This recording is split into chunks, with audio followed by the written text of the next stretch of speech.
Yeah, do a quick run through of this helicopter question because I think some people are struggling with especially A and B. Alright, so a helicopter is able to maintain a stationary position by imparting a downward uniform velocity of 11.3 meter per second to air in a cylinder of effective diameter 9 meter below it. That means to say the diameter is 9 meter of the helicopter rotor, right? So helicopter rotor actually spins in a circle. So you need to be aware that this is a circle, right? And this is the cylinder drawn, right? So the representation of the cylinder is in 1 second, right? I can blow down 11.3 meter of air downwards, right? That's what this means, right? So the H here is 11.3 in 1 second. Alright, so what's the volume of air pushed down per second? Right, so each second I push down 11.3 meter of air downwards like that. Right, the cross-sectional area is here can be calculated by pi r square. Right, so pi times this radius, which is 4.5 square, multiplied by 11.3. Right, 11.3 is the amount of speed I give to the air downwards. Why? Because volume, the formula is actually cross-sectional area times height. Alright, cross-sectional area times height. And if you divide both sides by t, this is what I'm looking for in part A. Alright, cross-sectional area is this circular cross-sectional area. H over t is the velocity, right, which is 11.3. Right, so that's how you get this value over here. Right, how to find dm dt? Alright, again, m is mass is actually density times volume. Density is a constant, as you can see here. So I pull the density out, I left dv dt. Right, so dv dt times rho here, which is density, will give you mass per unit time of 860. Right.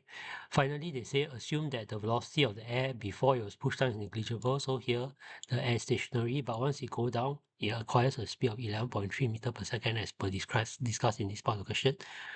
Right, so what's the rate of change of momentum of the air? Rate of change of momentum, you should know, is actually your force, right? Because this is Newton's second law, right? So dp dt, where p is momentum, can be rewritten as dm dt multiplied by v. But most of the time, the v here is actually a change in v because it starts from 0 speed and ends at 11.3 meter per second. So v is 11.3, u is actually 0. Okay? So with that, you get 860, which is from part B here, right? Multiplied by 11.3, which is the final. The initial is 0. That's how you get 9750 kg ms minus 2. Right? This is basically the unit for newtons. You can write this as newtons also lah. Nothing wrong. Okay? Now D, right? For part C, if you push the air down this way from 0 speed to 11.3 meter per second, you must be exerting a force on the air downwards, right? So this is the force on the air by the rotor blades, right? 9750 newtons downwards, which is calculated here, right? And therefore, by Newton's third law, the force on the rotor blades by the air is 9750 newtons again upwards, right? So how a helicopter flies? It pushes air down with this amount of force.